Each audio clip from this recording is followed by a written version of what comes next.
I'm a little bit nervous.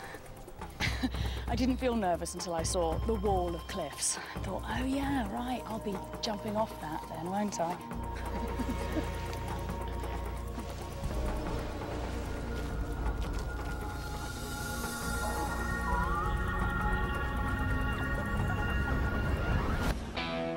I'm Lucy Cook, and I love freaks. I am immune to cute. I do whatever it takes to seek out the world's strangest creatures. Ow! In the wildest places. I'm on a mission to show you why nature's oddballs are truly the most amazing animals on Earth.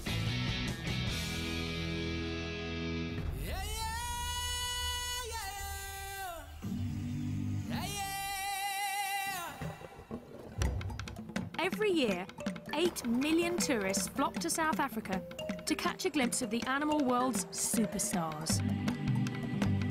The so-called Big Five. But I don't see why they should get all the attention. So I'm here to seek out the ugly, the weird, and the overlooked. My very own odd five. They're animals so bizarre that their strange looks and habits are getting them into trouble. Yet their freaky stories are rarely heard. Maybe that's because they've got some rather challenging personal habits.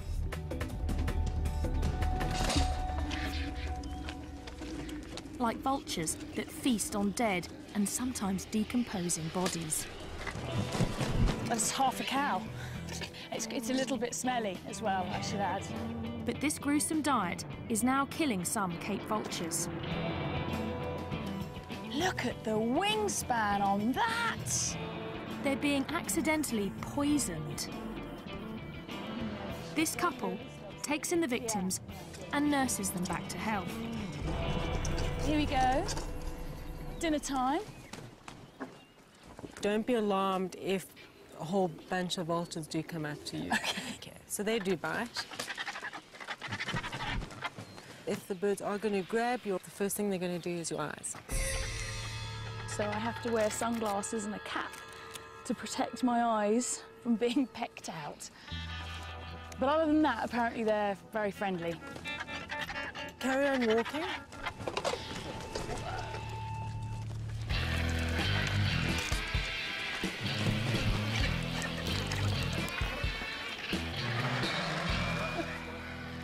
I love all the argy-bargy.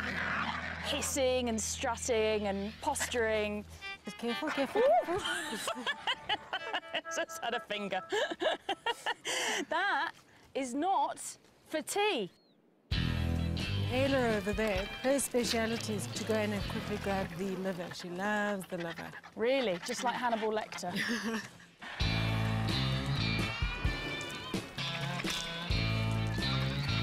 It's pretty obvious now why they have a bald head. It's to keep them clean when they're eating. Exactly. Yeah. They're actually very clean. They are. Every time they eat, they go and bath afterwards. They're a bunch of neat freaks, and they make life safer for everyone else. There could be anthrax, botulism, all sorts of nasties in that carcass. they don't get sick is they've got such an acidic stomach that their poo is a disinfectant. Theoretically, you could eat after a vulture's pooped on your hand. Not quite sure I'll do it. You've got to practice what you preach. You can't go around telling everybody they can use vulture poo as disinfectant and not have tried it yourself. That's a theory. The bird's stomach acid counteracts natural poisons, but not man-made ones. And that's the problem for many of these birds. A lot of farmers lace carcasses with poison in the hope of getting rid of problem animals like jackals or caracals or cheetahs. And vultures are the ones that end up locating the carcass. Now, after 8 months of rehab, 2 lucky birds are ready to return to the wild. We're going to go and try and catch a vulture. We're after that bird right in the middle. On the Okay. top. Yeah. Now we'll have a good idea how he flies. Here he Check goes. His flying. His flying looks okay. So I'll walk towards this way. Lucy, if maybe you walk close to the perch. Okay.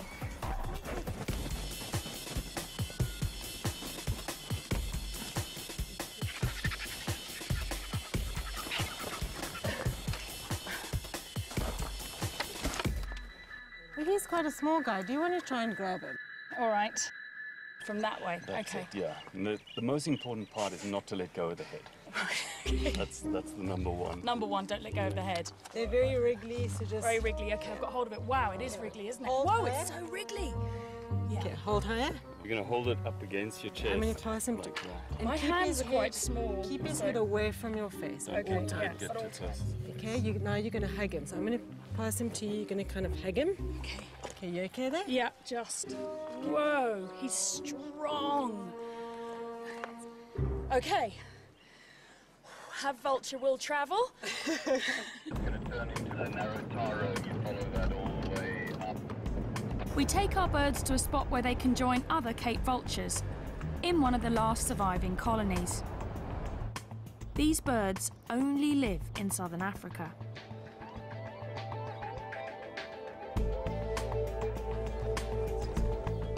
Let's give these birds their freedom then. Here you go. Time to go.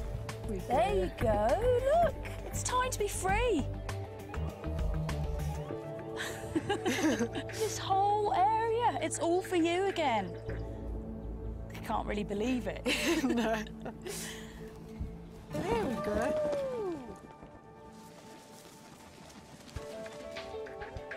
Straight off and heading for home.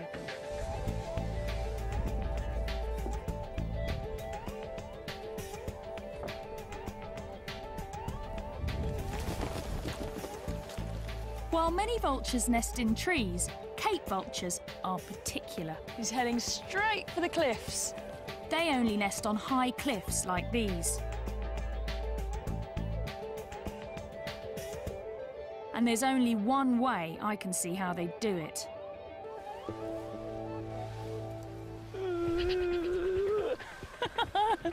I'm a little bit nervous. I didn't feel nervous until I saw the wall of cliffs. I thought, oh yeah, right, I'll be jumping off that then, won't I?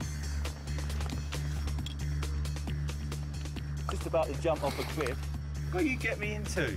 That's Phil, my intrepid producer. Whoopah. Whoa! Oh my word! Oh my God!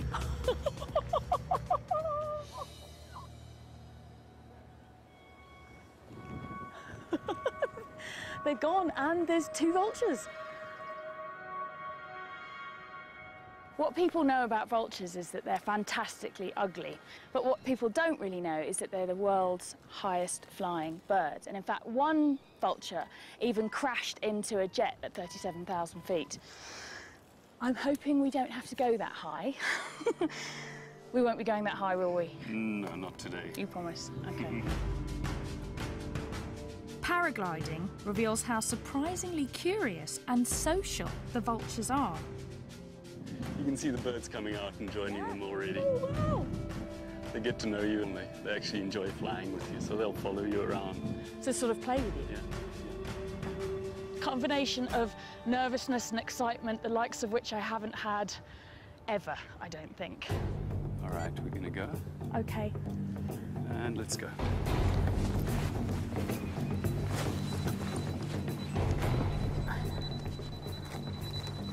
All right, and run.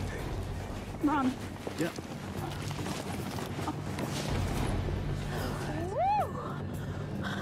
All right, well, how does that feel?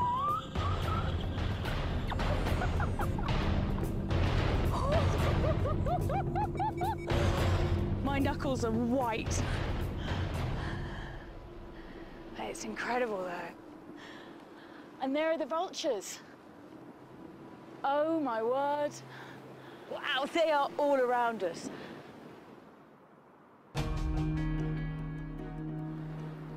And they do seem like they're hanging around with us, enjoying the ride.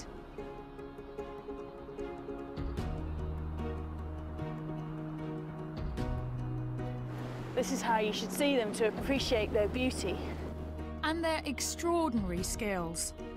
So this is the perfect introduction to South Africa.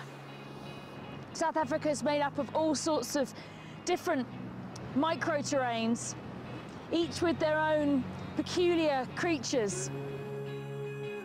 These cliffs are one of those unique hotspots. I can see right over the cliff where they're nesting now. It's 25% of the world's Cape vultures are nesting in these cliffs. Vultures are paying a high price for their taste for dead flesh. And now, even their keen eyesight is getting them in trouble.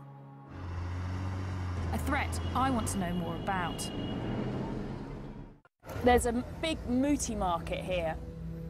Muti is traditional medicine. And apparently, vultures are a popular ingredient. There's everything here, actually.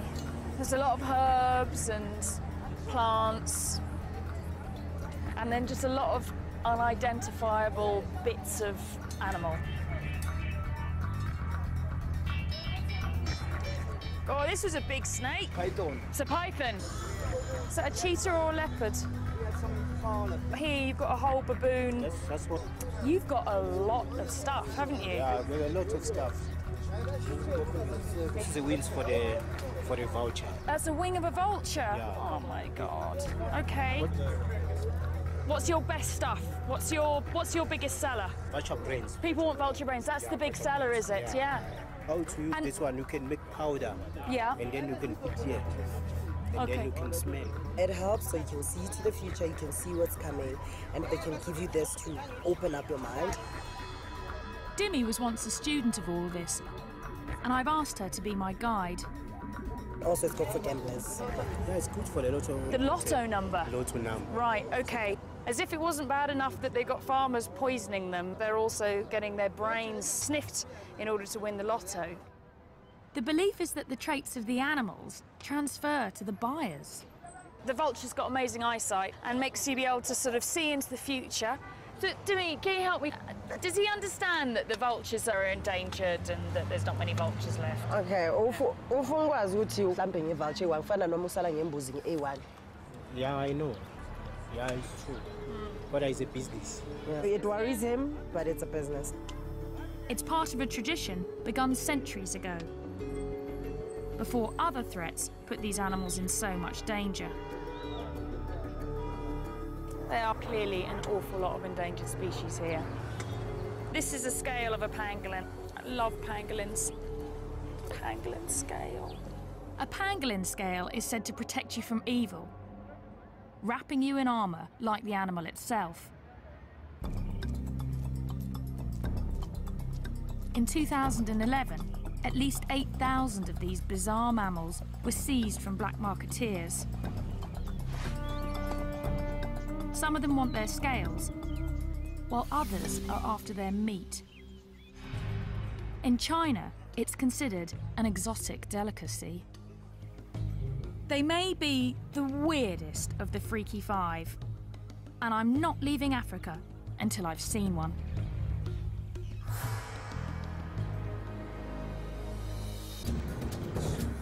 finding a pangolin is turning out to be a real challenge. So I've been kidnapped by Louise Joubert. She's got my favourite animal, which is a pangolin, which is a funny little scaly anteater with a very, very long tongue and a very smelly bottom. But Louise seems determined for me to see the big five first. Obviously, you understand I wouldn't normally be interested in lions, but I'm actually quite scared to say no to Louise. They're big lions, aren't they? They're big. It's very easy to put your claws through there. Louise rescues and rehabilitates animals and then sets them free. Oh, we've got pangolins to see. Come on, we've got pangolins to see. Enough with the celebrity animals. Oh my word, it's a rhino.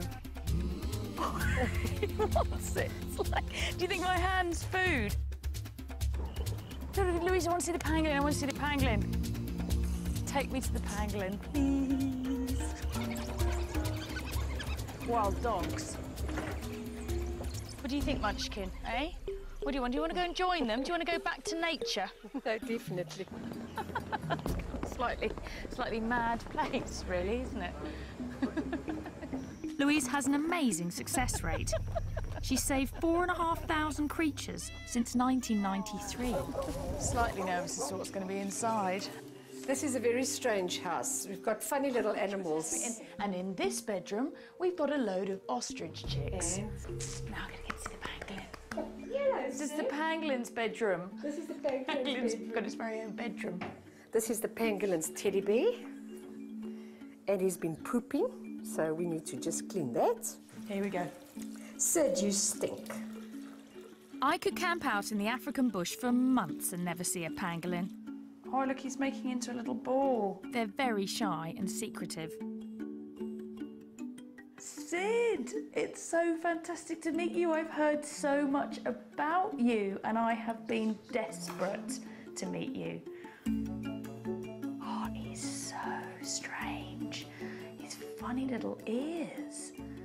They've got very poor eyesight, apparently, but they've got a very keen sense of smell. And he's like a little pine cone, aren't you, Sid? Sid and his mother were seized from poachers. The mother showed signs of stress and Louise released her. Now she is Sid's mum and has to make sure he learns to survive in the wild. We're on our way to go and find some termite mounds because Sid needs to learn to eat termites. He's an anteater, termite eater. You reckon this is a good one? Pangolins are super specialised for eating termites, with sticky tongues as long as their bodies,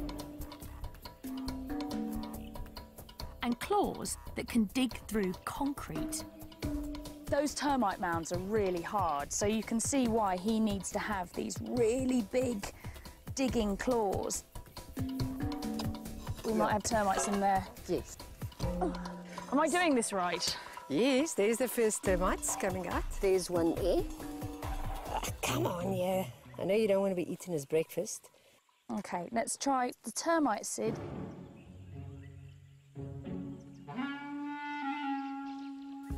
Come on, Sid, there's a termite. The termite, Sid, is there, right in front of your nose. No, okay. It's there. There it is. Look. Look there. Look. Look, termite. That way. Possibly still too small. We don't even know which particular type of termites he likes, or ants, or whatever, but we'll find out. Yeah. Soon, Sid should be able to sniff out termites from hundreds of metres away, and hopefully other pangolins. They communicate to each other by leaving scents from a gland in their bottom, and that's how that smells very bad to humans, but it probably smells fantastic to other pangolins. And so this just must be a crazy amount of new smells going on out here. See how he can curl like that into a ball? That's their defence, is that he can curl right up like that. It's the perfect time for Sid to start hunting for termites. They're emerging from their underground hideouts because the rainy season is starting. at that. Big storm. But I'm afraid the weather will send the next of the Freaky Five running for cover. That's that pre-storm wind. Here it comes. It's been so hot all day. And now this wind started up, and that always means, yeah, I can start to feel it now. It's suddenly the temperature has just dropped. I might go inside the car, actually. And now there's a hailstorm. Even the weather's odd. And it's going to make finding the crazy lizard I need to see next a little bit insane.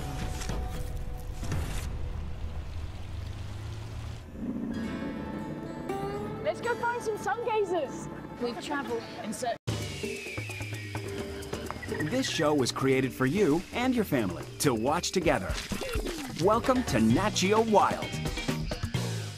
This incredibly rare lizard, and hardly anything is known about it, except for the fact it's called a sun gazer. That's a burrow. That's another burrow there. My guess is that means it likes to gaze at the sun. What? Oh, lightning! There's no sun gazers, but there's a lot of lightning. If we were looking for lightning gazers, we would have chosen the perfect day. Sun gazers sell for crazy sums on the illegal pet market. Rain! Rain! And I want to see what's making them so popular and getting them into trouble. The lizard guys are here. I've got 3 experts to help me coax a sun gazer out of its hole. He's shivering. It's shivering shit. I know how you feel. Shivered Lucky Lucy. Yeah, exactly. Yeah. We can try and call them out, if you want. Do you do the call of the opposite sex? Yeah. You've got to have a very sexy call, haven't you, to get that sun gazer out of its hole today? It's coming out. No way.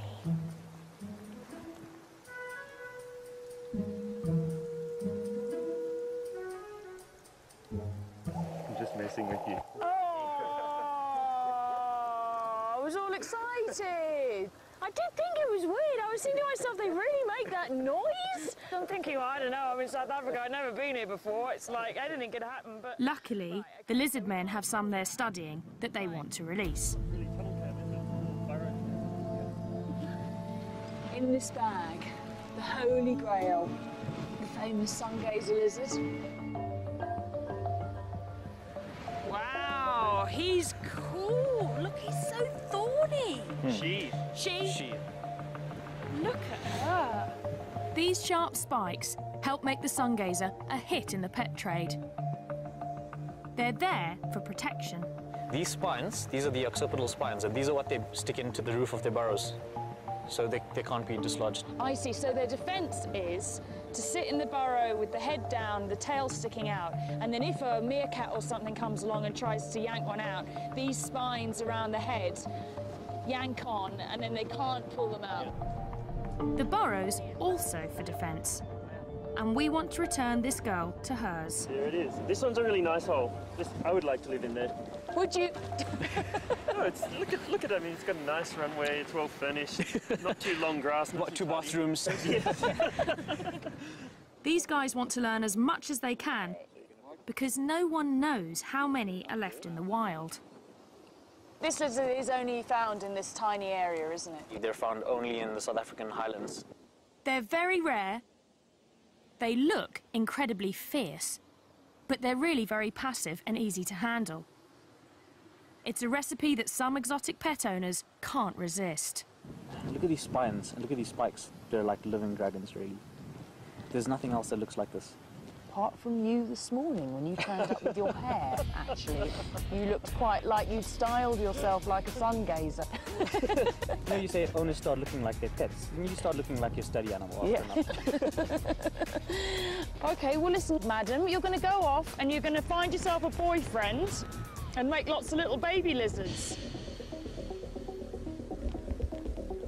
Go! On your marks. Get set. Go! Go on, girl. Go on. Yeah. You like lizards quite a lot though, don't you, Shiv? Very much. Yeah, because I've seen your earring. It's a bit of a giveaway. Yeah. When you get into a project like this, you want to be the saviour, kind of. I think you'll be the saviour of the lizards. Well, I hope so.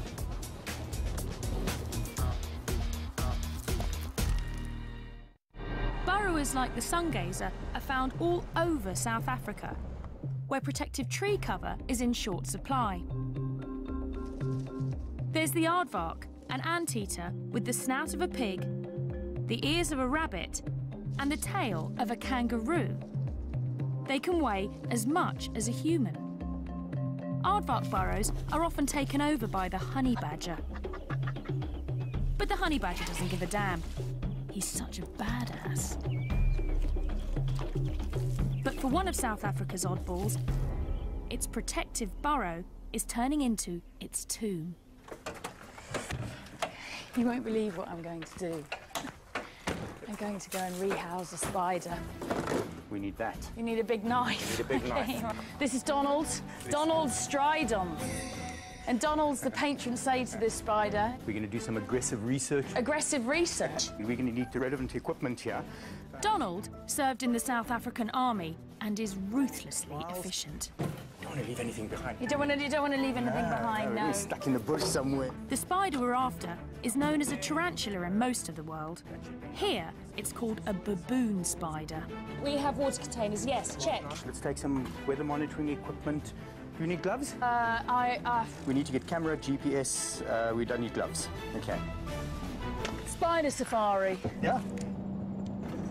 So these spiders, they only really live in this area around here. About 150-kilometer radius from where we are now, and that's it. The only place in the world that you find this spider. That's the problem.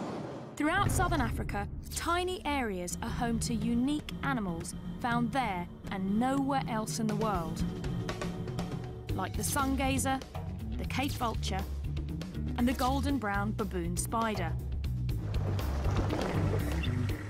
Unfortunately, the spider likes a kind of soil also popular with home builders, and it refuses to move, even when the bulldozers come. It's going to tuck down right under there, panic, and as soon as they cover it over, slow, terrible death. So we absolutely need to move it. So this is an emergency situation? Yeah, this is one.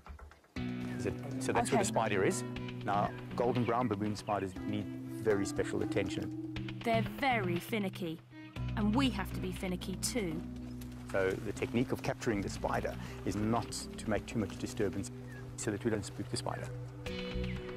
The first step is to lure this very sensitive spider out of its hole.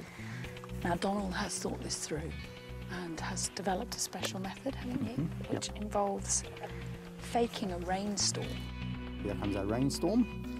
You've got to make thunder sounds, eh? That's it, perfect. Just carry on like that. Kay's coming out. She's coming. She's coming. There we go. You're doing such a good job. So there she is. South Africa's fussy freak emerges.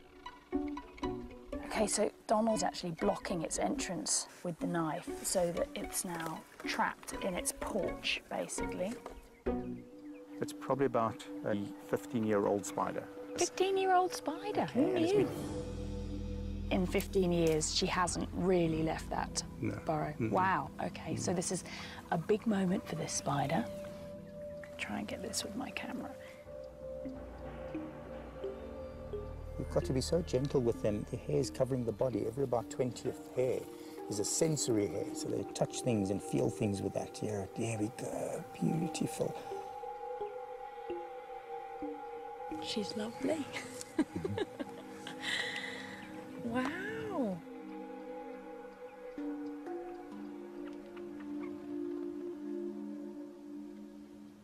She's kind of on your hand already. Is she really already? Yeah, you hardly feel it. You know. I can feel it, yeah. Wow. I'm slightly worried she's going to run into my shirt sleeve. She won't run too fast. How long does it take for the spider to build this hole? Took it about 5 to 7 years. That's incredible. I totally understand why it wouldn't want to move. The hole is the spider's life's work. It won't simply dig another once we move it. So that's half the job. Less than half. We need to get a mould of that hole. If you don't shake it properly, it doesn't foam nicely. Yeah. Now Donald is making it his life's work to figure out exactly what the spider likes. That's it. Oh. Okay, we need to get a GPS reading here. We need to get weather conditions. Donald's quite serious. 24 degrees, 22 minutes. Yeah. So how many spiders do you think in total there need to be relocated here? Well, looking at the map and how many houses are going to be built here, with each house there could be at least maybe 2 or 3 spiders. So multiplied by 200, 300 houses. It's a lot of work. Donald could end up doing this 1,000 times. Meanwhile, our finicky baboon spider still needs a new home. We should use this area. This is our spider's home. This is what was underneath. And we're going to start making a hole for her in the hope that she'll continue and make the rest of the boot. Yep, exactly. Okay, so what direction? We were 24. What do you say about that spot? Donald has learnt to be as fussy as a spider, having to try and rehouse. How many have you tried, and I hate to say failed, but I mean it's... Probably about close to 50 that we've worked with. 50, yeah. 50. Of the 50 spiders, just one has accepted its new home. Right. We have a whole bunch here that we have in captivity. They're all waiting for homes. So until we find what the recipe is. And you've got to be very careful about what you're doing here, ma'am. Really? Lucy, yeah, you're scraping the hole wider and wider. That's no good. You see what you've done there? You've messed it. I have... Oh my God, I've ruined it. So I have to start a new hole. Okay, now look what I'm doing. The spoon has been taken away from me and handed back to the master. There's only one master, and that's the master. Such love. Would you like to do the honours? I would love to do the honours. So I'll just put it straight into your hand. Okay. She is a really beautiful spider, actually. Okay, so I'm going to try her face first. Oh, let's see if she accepts it. Look, you got a look, new home. You just realise there's something there. There's something there. So you can just guide her. You'll have to guide her because it's not her home. She can accept into it. Your hole. Hey, she's accepting it. Well done. Excellent. That's so cool. I'm so happy. If all goes well, she'll be here for another decade, where her reclusive life won't get her into any trouble. Well, only another 999 to go. I'm betting Donald will move every single one.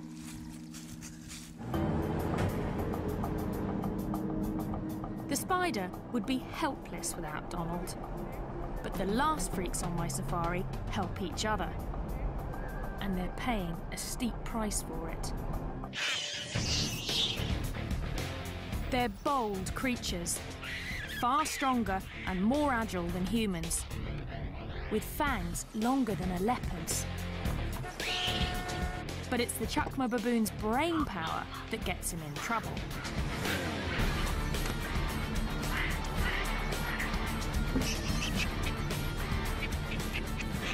They can work together in raiding parties of as many as 100. Not the kind of creature you want to come home to. Unless you're this guy.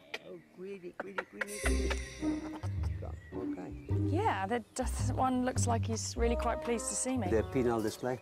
Just go inside. Go inside? Yeah. Okay, all right. Hello, guys. Matthew and I are becoming friends, aren't we, Matthew? Yeah? You like what you see? When baboons clash with humans, Bob rescues them. Hey, you are a naughty baboon. Yeah, you are a naughty baboon. Yeah. I've only just met Bob, but he seems to be half baboon himself. I've been crapped on. Oh, God. Once you're back home, you're going to miss the smell. Really? Do you know what, Bob? I struggle to believe that. So where did these babies come from? Matthew had been saved from a tribal medicinal trade. Others were orphaned when their mothers were shot. They've had a narrow escape, haven't they? Today, many of Bob's baboons are supposed to go back to the wild. but it's something he's never tried to do before. I'm going to help relocate almost 20 baboons. It's an event Bob has worked towards for decades, as he's learned to forge rescued animals into one cohesive troop.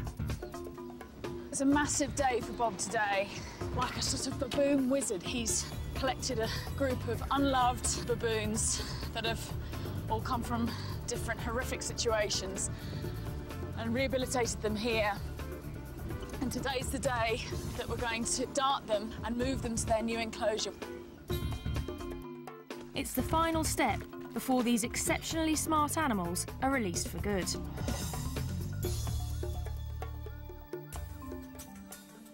Oh, here they are. Wow.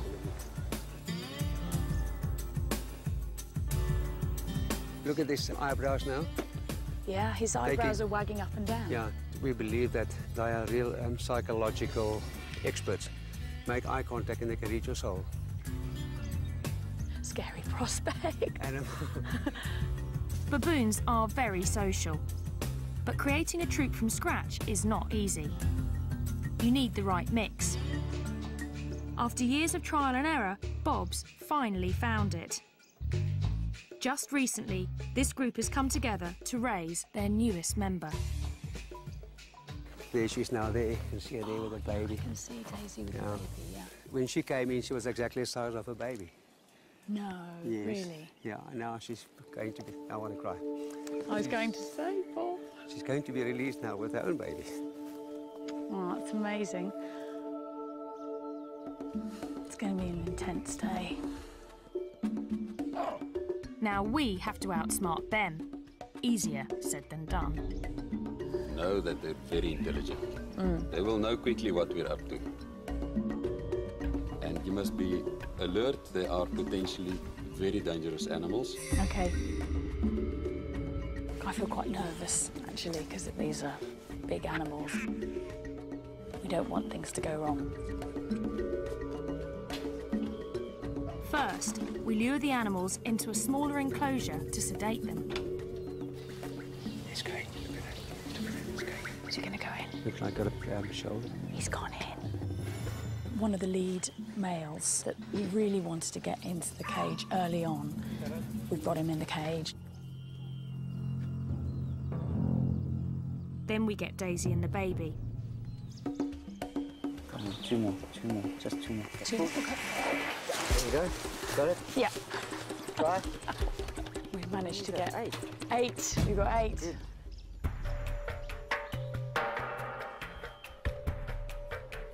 He's so jittery about seeing a gun, you know, because they've been shot at so many times. And Some farmers here shoot to kill any baboon they spot on their property. We want to capture the big male first, or he could make things more difficult.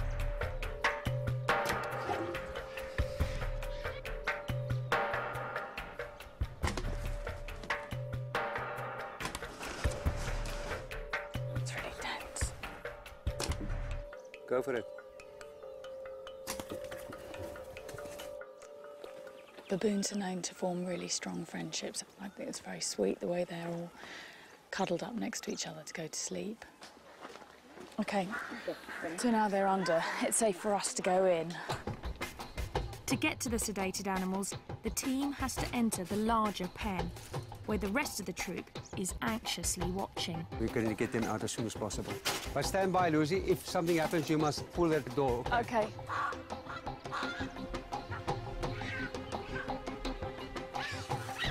Hear that? The minute that the baby starts crying, they will... Oh, they can tell something's going on. Yeah, they're going crazy because it's the baby. Now with the baby making the sounds, then we must take them out immediately. I've got it, yeah, OK.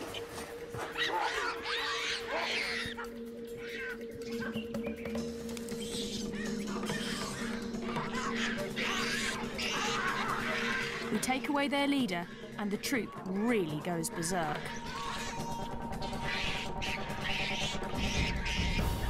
Once strangers, these baboons will now do anything to protect one another. And that includes taking us on.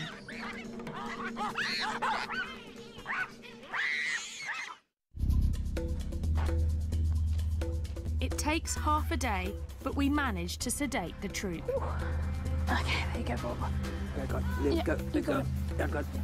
Yep, okay. He's left a message behind. Each gets a thorough medical checkup to make sure it's healthy enough to survive in the wild.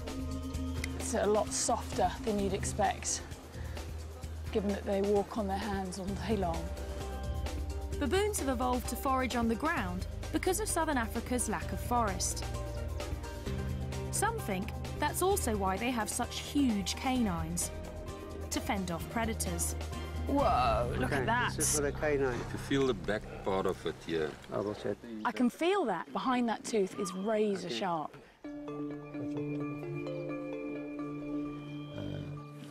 Wow. Okay, can you hold it, please?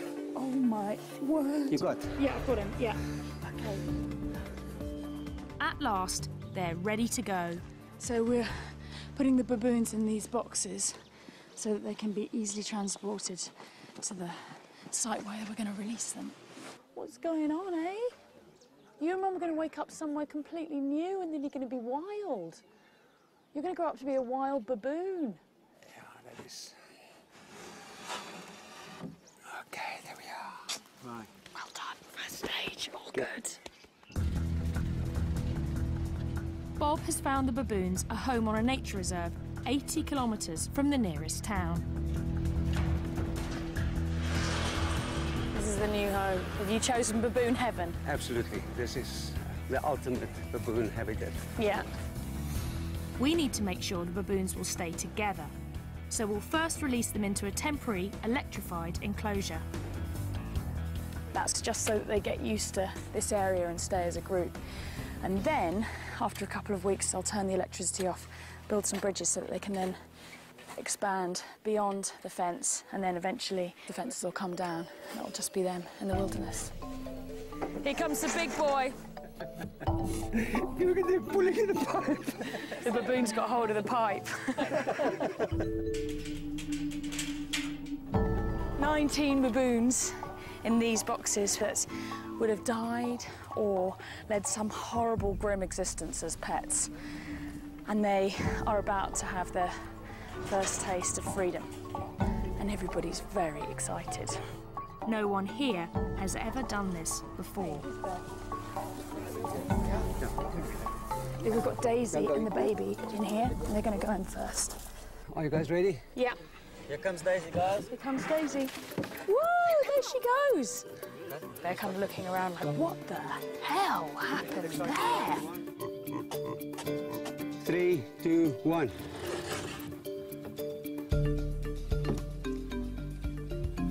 Look at that. Emotion is running very high. Yeah. There you go. Yes, look at that. These ones are lively. It's not just the humans who are emotional. The baboons in there can see that there are other baboons that are free on the other side, so it's all getting a lot more exciting now. Wait, there's a baboon coming. Ooh, very quick, very quick, quick, quick, quick. We released the entire troop without a hitch. 2 more happy customers. Well, almost the entire troop. He's not going quietly. We've got to get Matthew out. Whoa! Whoa! Are you ready, guys? This is the alpha. Look at that. He's the last one. The last one to go out. Yeah. Look at that side, Lucy. Look at them. They are all happy. They're really happy, aren't all they? the talking going on there. It's like the first step into the big world. Yeah. A new world for them, a new experience and freedom. Everybody thinks their society's based on aggression, but it just isn't, is it? It's not. It's not. It's about care. This is a group of animals that come from as far as 1,000 kilometres away from each other, and yet they form this incredibly tight family group now, and they'll do anything to protect each other.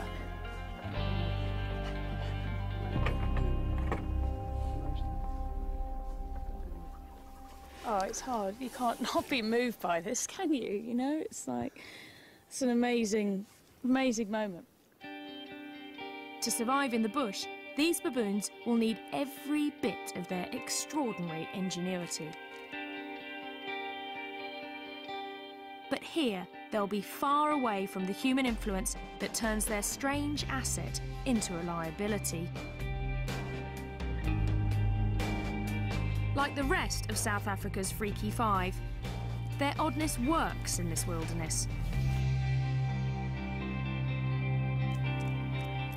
And it's here we can see they're all as wonderful as they are weird.